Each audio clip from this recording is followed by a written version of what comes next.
반갑습니다. 마가복음 9장 14절에서 29절까지. 이에 그들이 제자들에게 와서 보니 큰 무리가 그들을 둘러싸고 서기관들이 그들과 더불어 변론하고 있더라. 온 무리가 곧 예수를 보고 매우 놀라며 달려와 문안하거늘 예수께서 물으시되 너희가 무엇을 그들과 변론하느냐?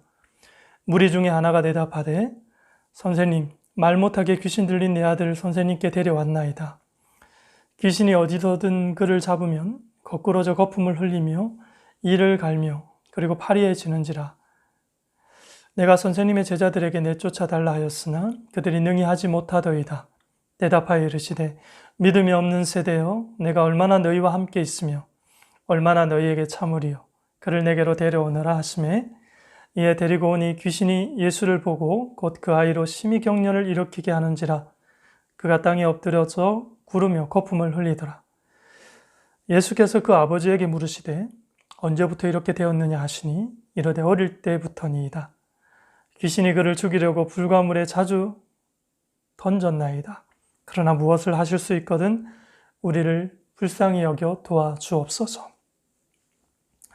예수께서 이르시되 할 수 있거든 무슨 말이냐? 믿는 자에게는 능히 하지 못할 일이 없느니라 하시니 곧 그 아이의 아버지가 소리를 질러 이르되 내가 믿나이다. 나의 믿음 없는 것을 도와주소서 하더라. 예수께서 무리가 달려와 모이는 것을 보시고 그 더러운 귀신을 쫓아 꾸짖어 이르시되 말 못하고 못 듣는 귀신아 내가 네게 명하노니 그 아이에게서 나오고 다시 들어가지 말라 하시매 귀신이 소리 지르며 아이로 심히 경련을 일으키게 하고 나가니 그 아이가 죽은 것 같이 되어 많은 사람이 말하기를 죽었다 하나 예수께서 그 손을 잡아 일으키시니 이에 일어서니라.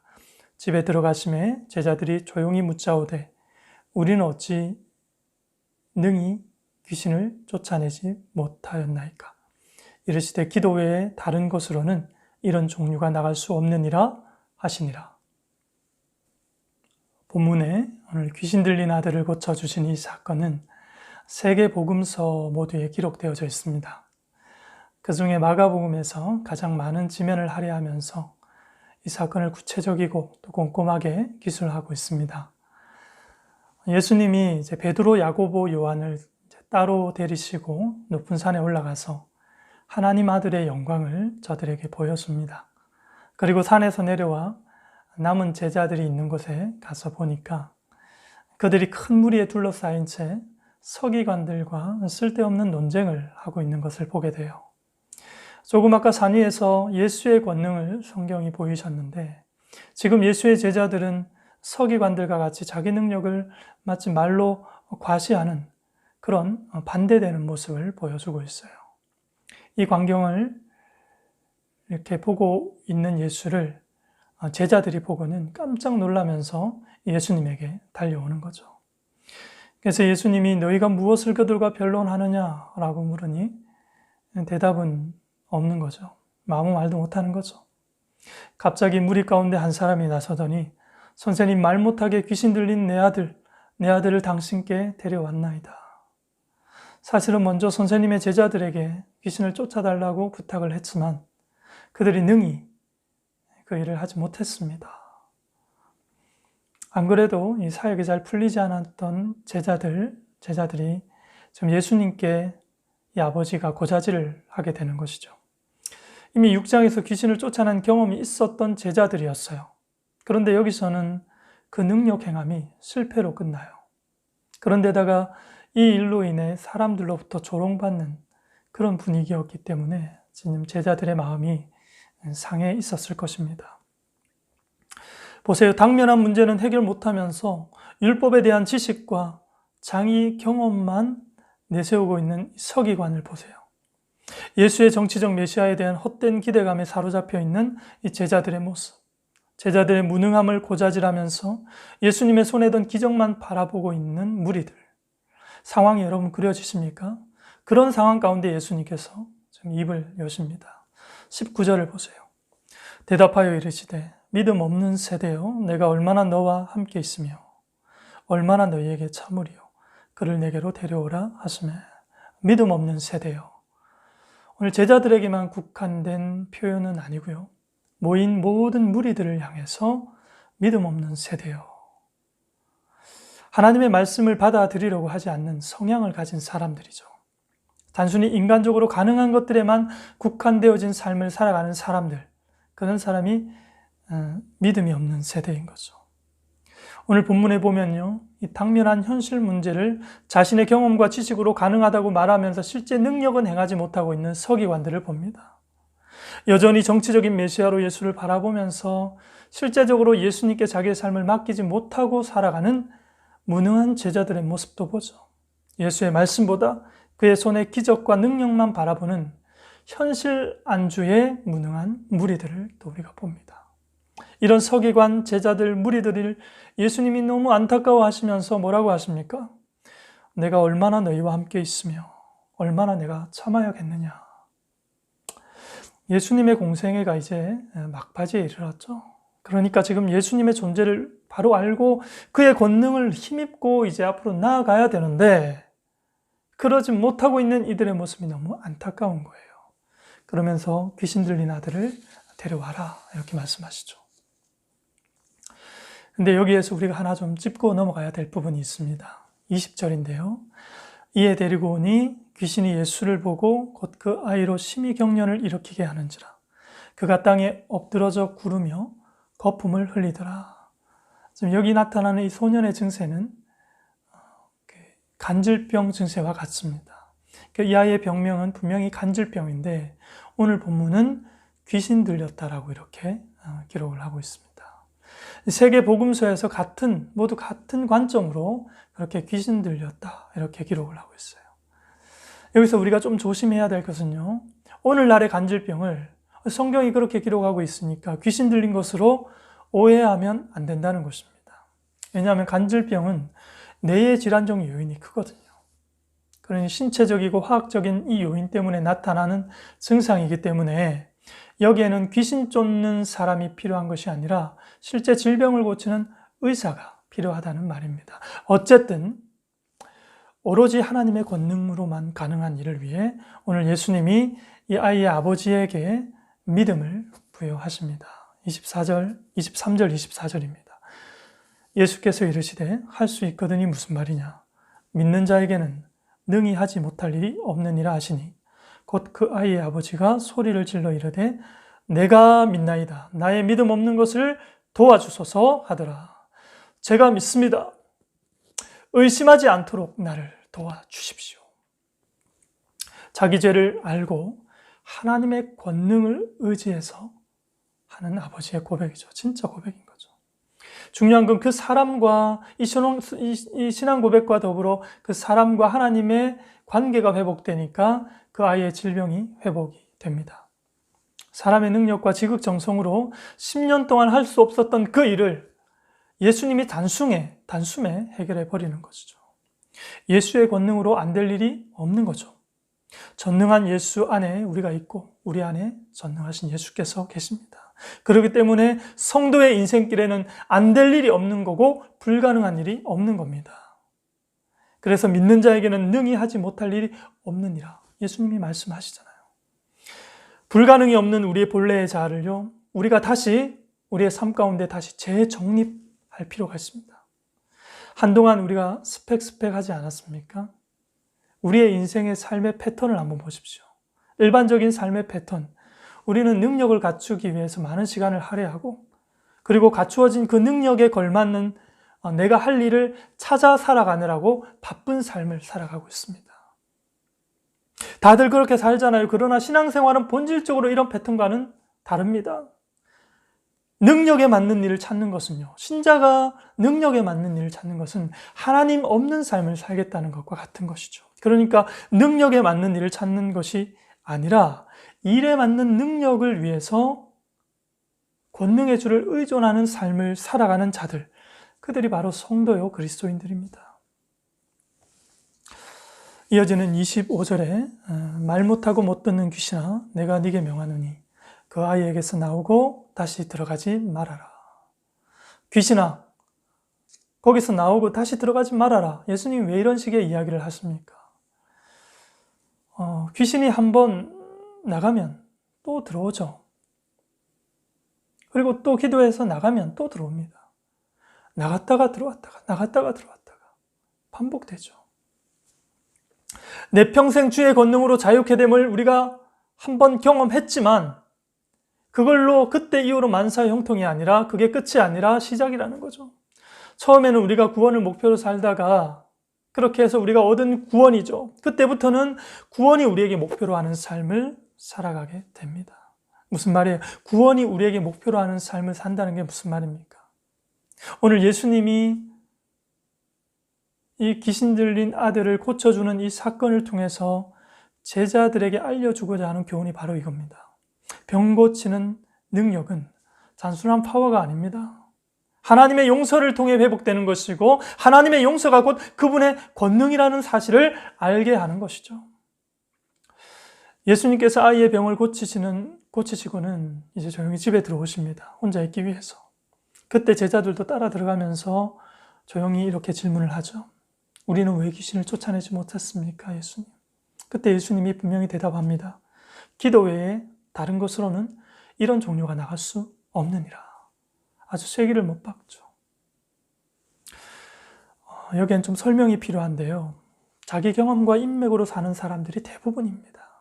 그렇게 살아도 사라지는 게 우리의 인생이죠. 그러나 성도는 저들의 삶의 기준과 삶의 방식이 전혀 다릅니다. 본질적으로 다릅니다.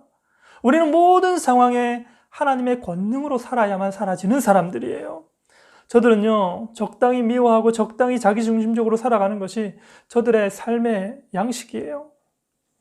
법칙이에요. 그런데 교회는 달라요. 나를 향하신 하나님의 긍휼이 그리스도 예수로 말미암아 내게 허락되어졌는데 이것이 그분의 긍휼이 나에게서 나의 삶을 통해서 세상 가운데 흘러가도록 하는, 흘려보내는 그런 삶이 우리에게 요구되고 있습니다. 그런 삶은 한마디로 이래서 내 일상에 주의 권능이 필요하다는 거예요. 주의 권능이 없으면 우리는 이런 삶이 불가능하다고요. 하나님의 권능이 뭐예요? 오늘 앞뒤 문맥을 우리가 살펴볼 때 하나님의 권능이라는, 예수의 권능이라는 것은요, 하나님의 용서와 하나님의 사랑을 말해요.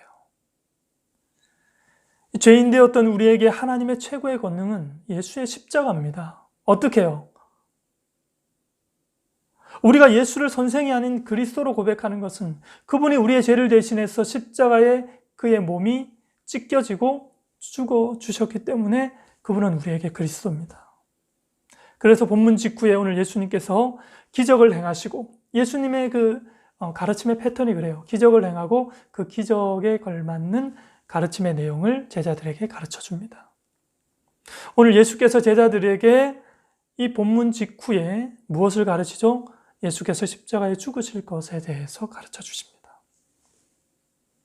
그분이 권능이 내게 임하면 하나님의 말로 형용할 수 없는 그 사랑이 내 안에 거하면 정말 예수가 나 대신 자기 몸을 찢겼다는 그 사실이 그 순간에 생각나고 우리가 믿어지게 된다면 좀 억울해도 참을 수 있습니다. 좀 열받는 일이 있어도 여전히 우리는 인내로서 그 길을 경주하며 나아갑니다. 그렇지 않습니까? 내게 신적 은혜가 있는데 그게 너무너무 크니까 이거 다 손해보고 살아도 남는 장사라는 거죠. 남는 장사. 오늘 본문의 제자들을 보세요. 마가복음 6장에서 예수님이 이제 제자들을 둘씩 짝을 지어서 전도 파송을 보내죠. 그때 귀신을 쫓아낸 경험들이 제자들에게 있었어요. 그런데 이번에는 왜 뭐가 문제라서 이 사역이 제대로 되지 않았을까요? 제자들은 예수님의 권능 없이 시기심에 차 있었고 또 자기 경험으로 이 일을 하려고 하다가 실패한 겁니다. 우리도 귀신 쫓아냈는데 그때 그 방법 그대로 사용하면 되지 않을까 해서 그때 그 방식으로 했더니 실패한 겁니다. 방법이 중요한 게 아니라 누구를 의지해야 되는가 하는 거죠. 생각해보면 예수님이 변화산을 오르실 때 이 3명의 제자만 데리고 가셨잖아요. 근데 왜 우리는 안 데려가셨지? 시기심이 나는 거죠. 질투도 났을 거예요. 그래서 예수님 없이도 기적을 베푸는 능력을 보여주고 싶었을 거예요. 분명히 그랬을 겁니다. 제자들이 그 마음에 시기심과 비교의식이 있기 때문에 사역은 잘 풀리지 않고 그러다 보니까 논쟁하는 데 시간을 그냥 허비하고 있는 겁니다. 쓸데없는 논쟁이나 하고 있는 거죠. 그러다가 예수님이 오셨어요. 그래서 예수님이 그 아이의 병을 고쳐주시죠. 그리고 집에 들어와서 이 예수님께 이 제자들이 한다는 질문이 뭐예요? 주님, 우리는 왜 귀신을 쫓아내지 못했나요? 주님, 그 산에 베드로, 야고보, 요한은 데려갔으면서 왜 우리는 데려가지 않으셨나요? 우리의 날마다의 질문이 이런 거죠. 아니, 그 집사님은 다 나았는데 왜 나는 아직 낫지 않았죠? 저 집의 아이는 합격했는데 왜 우리 집의 아이는 이 모양 이 꼴이죠? 예수님, 내가 예수님을 어디까지 믿을 수 있는 거죠? 여러분, 우리가 이 사실을 분명히 아셔야 됩니다. 성도가 가는 길에는 불가능이 없습니다. 불가능 없는 길이 성도의 길인 것이죠. 그러면 여러분, 불가능이 없는 삶을 사는 성도의 표지가 뭐예요? 기도입니다. 기도. 모든 삶에 기도로 대처하는 거예요. 삶의 문제는 다양하지만 그 모든 문제를 해결하는 우리의 방식은, 우리만의 방식은 기도라는 거예요. 우리는 한 번 고침을 받았기 때문에 그때 이후로 이제는 고생 끝, 행복 시작, 그런 게 아니라 한 번 고침을 받았으니 끝난 인생이 아니라 우리의 인생은 권능의 하나님의 울타리 안에 지속적으로 머물 때만 온전한 자유가 지속 보장된다는 사실입니다. 성 어거스틴의 고백록에 보면요, 기독교의 시간관에 대한 이야기가 나와요. 중요한데요, 기독교의 시간관을 우리가 불교의 시간관과 이렇게 비교 대조해서 보면 더 분명해요. 불교의 시간관은요, 시작도 끝도 없는 시간이 무한적으로 반복되는 게 특징이에요. 그런 불교의 시간관은요, 인생 무상이라고 해서 그 삶의 무의미, 의미가 없는 삶을 무한적으로 반복하는 불교의 시간관이에요. 반면에 기독교의 시간관은 어떻습니까? 직선적이에요. 직선적. 시작이 분명하고 끝이 분명해요. 예수로 시작하고 예수로 끝마치는데 그 사이에는 반복이 없어요. 매일 매순간이 새로운 시간들의 새로운 길들밖에는 없는 거죠. 매일 비슷한 삶을 반복해서 살아가는 것 같지만 우리의 오늘은 어제와는 본질적으로 다른 새로운 오늘이라는 사실이에요. 이런 말이 있죠. 모든 인생에는 봄, 여름, 가을, 겨울이 있다. 무슨 이야기예요? 매일 매순간은 지루할 틈 없는 새로운 날들로만, 새로운 길들로만 우리 앞에 펼쳐져 있다. 그래서 어떻게 해요? 오늘의 문제를 어제의 경험을 가지고 와서 끼워 맞춰 해결하려고 하는 그런 시도일랑 버려라는 거예요. 그래가지고는 안 된다는 거예요. 하나님이 우리의 시간을 그렇게 세팅해 놓으셨습니다. 세팅해 놓으셨어요. 그리고 어제의 경험이라는 것은요, 우리의 삶의 경험뿐만 아니라 신앙적 경험도 다 포함된다는 사실을 우리는 기억해야 돼요. 어제 우리가 성경 많이 읽고 또 어제 우리가 금식하면서 기도도 많이 했다고 해서 어제의 그 은혜로 오늘의 문제를 해결할 수는 없어요. 오늘은요, 어제와는 다른 오늘이기 때문에 오늘은 오늘의 기도만으로 오늘의 문제를 해결할 수가 있는 거죠. 창세기 22장을 우리가 보시면 자기 백성이 살아가면서 얼마나 하나님 당신을 의존하면서 살도록 하나님께서 부추기시는지 그것을 하나의 사건을 통해서 우리가 볼 수가 있어요. 거기 보면 하나님이 아브라함을 시험하려고 부르십니다. 독자 이삭을 내가 정한 곳으로 가서 각을 떠서 번제물로 바쳐라. 이런 명령을 하나님이 하세요. 이런 잔인한 명령을 하나님이 하셨다는 게 믿어지지가 않을 정도예요. 그래서 우리가 이 본문을 대할 때는요, 1차적으로 문자적인 명령을 그대로 보기보다 하나님의 의도를 살피는 것이 중요해요. 왜 이런 명령을 통해서 아브라함에게 도대체 어떤 메시지를 전달하려고 하는지를 아는 게 중요해요.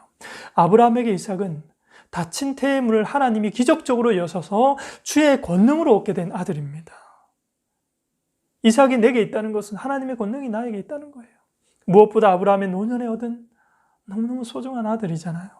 그래서 이 일을 통해서 아브라함이 지금 무엇을 깨닫기를 하나님은 원하시는 거예요? 언약의 증거로 주신 아들이 이삭이다. 그렇죠? 맞습니다. 그러나 그 이삭이 너의 소망이 아니라 그 이삭을 너에게 준 내가 여전히 너에게 소망이다라는 것을 알도록 하시는 거예요.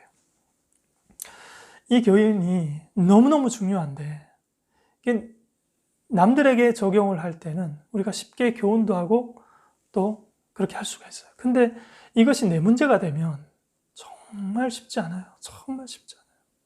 그래서 그의 소중한 아들을, 하나님의 소중한 아들을 희생하면서까지 아브라함이 깨닫기를 원했던 것이 있는 거예요.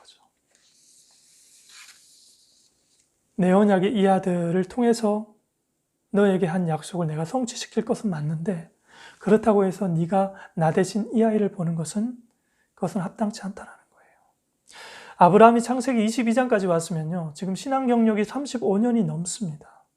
인생 말년에 하나님 배신할 일이 뭐가 있다고 이런 시험을 하나님께서 하시는가 싶지만 오늘의 삶은 오늘의 기도로만 채워져야 된다는 그 사실은 35년 전 아브라함의 신앙의 모습이나 35년 이후의 아브라함의 신앙의 수준이나 마찬가지라는 거예요. 그래서 내가 믿나이다 의심하지 않도록 나를 주님 도와주십시오라는 이 기도는 신앙 입문용 기도가 아니라 오늘을 살아가는, 새로운 오늘을 살아가는 신자들에게 매일 필요한 기도문이라는 거예요. 성숙한 신앙이 어떤 성숙한 사람이라는 것이 도대체 어떤 사람을 우리는 성숙한 사람이라고 말합니까? 경험이 풍부해서 방법을 많이 숙지하고 있는 그런 사람을 말합니까? 아니죠. 문제는 여러 가지나 방법은 늘 하나님을 의지하는 거룩한 습관으로 무장되어 있는 그 사람이 성숙한 사람입니다. 스페인의 아주 유명한 첼리스트였던 파블로 카잘스라는 사람이 있어요. 이 사람의 일대기를 기록한 책이 첼리스트 카잘스, 나의 기쁨과 슬픔이라는 제목의 책인데요. 한 7년 전에 제가 읽었는데 이 사람이 세계적인 저명한 음악가로 활동하고 있을 때에 세계 2차 대전이 발발하게 되죠. 이게 결과적으로 세계 평화협정을 맺는데 이 음악가 한 사람의 활약이 굉장히 지대한 영향력을 끼치게 되었습니다. 그렇게 크게 평화협정을 맺는데 기여했던 그런 인물이기도 합니다. 그리고 이 사람의 삶의 특징을 보면은요, 이분의 삶의 특징은 나이가 97세의 나이로 죽기까지 매일 첼로 연습을 멈추지 않았던, 그래서 연습벌레였습니다. 그래서 이분이 남긴 말 중에 예술은 노력의 산물이다. 그러니 연습을 대신할 만한 그 어떤 것도 이 땅에는 존재하지 않는다. 이런 이야기를 했어요.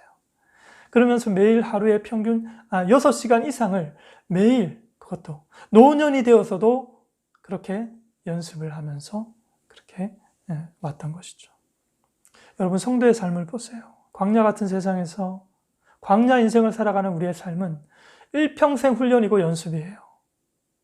우리의 연습이 우리의 인생이에요.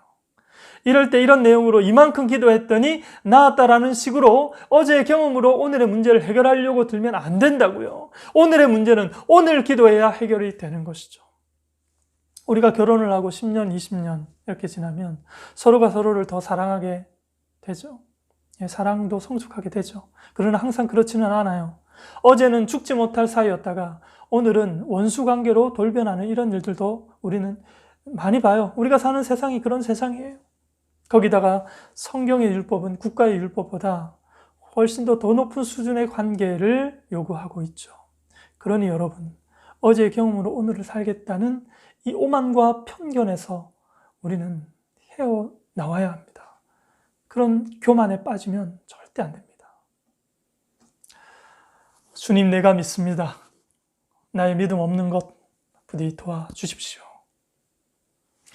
매일 매순간 우리를 신자답게 살아가게 하는 유일한 방법은 바로 크고 작은 문제 앞에서 이러한 기도를 대안으로 헤쳐나가는 겁니다.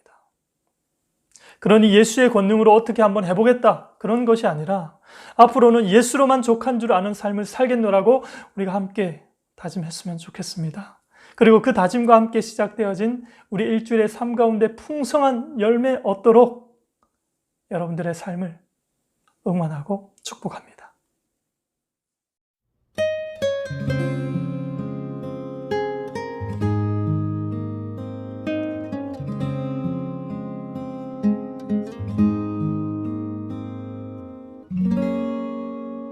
주 음성 외에는 더 기쁨 없도다. 날 사랑하신 주 늘 계시옵소서. 기쁘고 기쁘도다. 항상 기쁘도다. 왔사오니 복 주옵소서.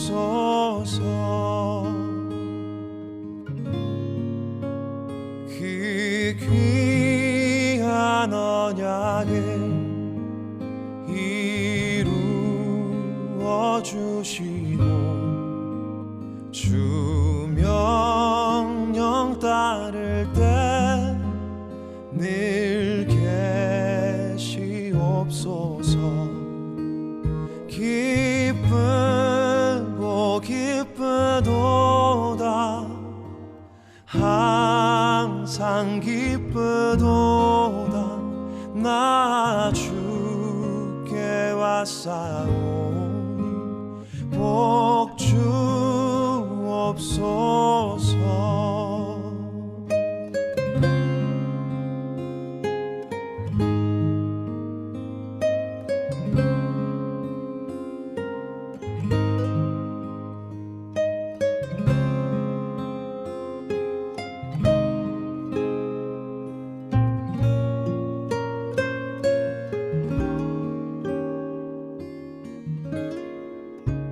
주 음성 외에는 더 기쁨 없도다. 날 사랑하신 주 늘 계시옵소서. 기쁘고 기쁘도다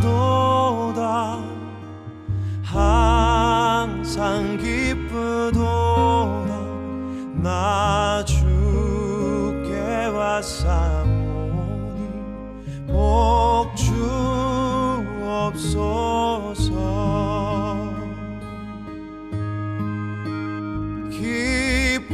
기쁘고 기쁘도다 항상 기쁘도다 나 주께 왔사오니 복 주옵소서.